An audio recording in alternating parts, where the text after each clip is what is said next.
This image released by Lucasfilm shows Daisy Ridley as Rey in Star Wars: The Last Jedi.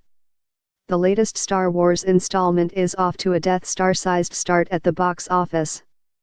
Disney says Friday, December 15, 2017, that eighth installment in the space franchise has earned an estimated $45 million from Thursday night showings. AP New York, United States. Star Wars: The Last Jedi will happily settle for second.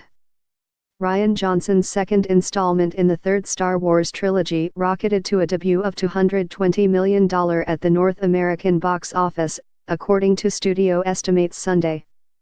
That gives The Last Jedi the second best opening ever, slotting in behind only its predecessor, The Force Awakens. The Disney blockbuster became just the fourth film to open above $200 million domestically.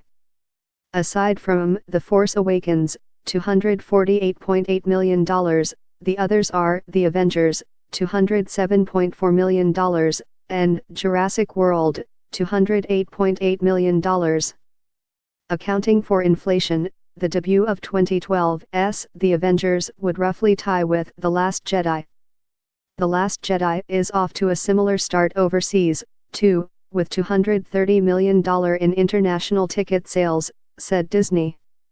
That brings its three-day global haul to $450 million. The opening also gave the Walt Disney Co.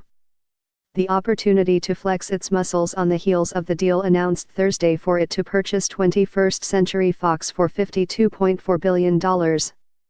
As part of the deal, Disney will take control of 20th Century Fox, one of Hollywood's 6 major studios. The weekend that we're in is a byproduct of the foresight and vision from our CEO Bob Iger to bring Lucasfilm into the fold, said Disney distribution chief Dave Hollis, alluding to Disney's 2012 purchase of Lucasfilm. So as we think about the possibility of other things being added, you can't help but be excited about the possibilities. Fox, as it happens, was the only studio to open another new wide-release film against The Last Jedi. Its family film, Ferdinand, was essentially stampeded by The Last Jedi, grossing $13.3 million.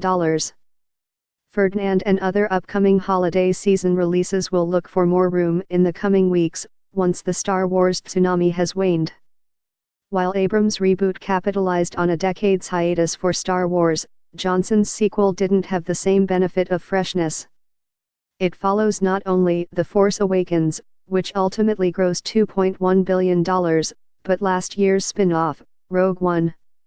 That release opened with $155.1 million, and grossed in total little more than $1 billion globally.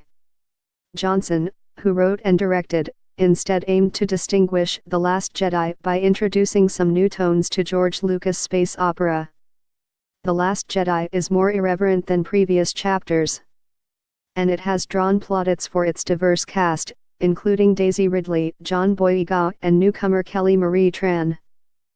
The results speak to the power of representation, said Hollis.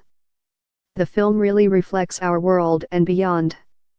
It becomes something people can see themselves in, whether they see themselves in Rey or Finn or Poe or Rose or Captain Phasma. They can relate to all those characters.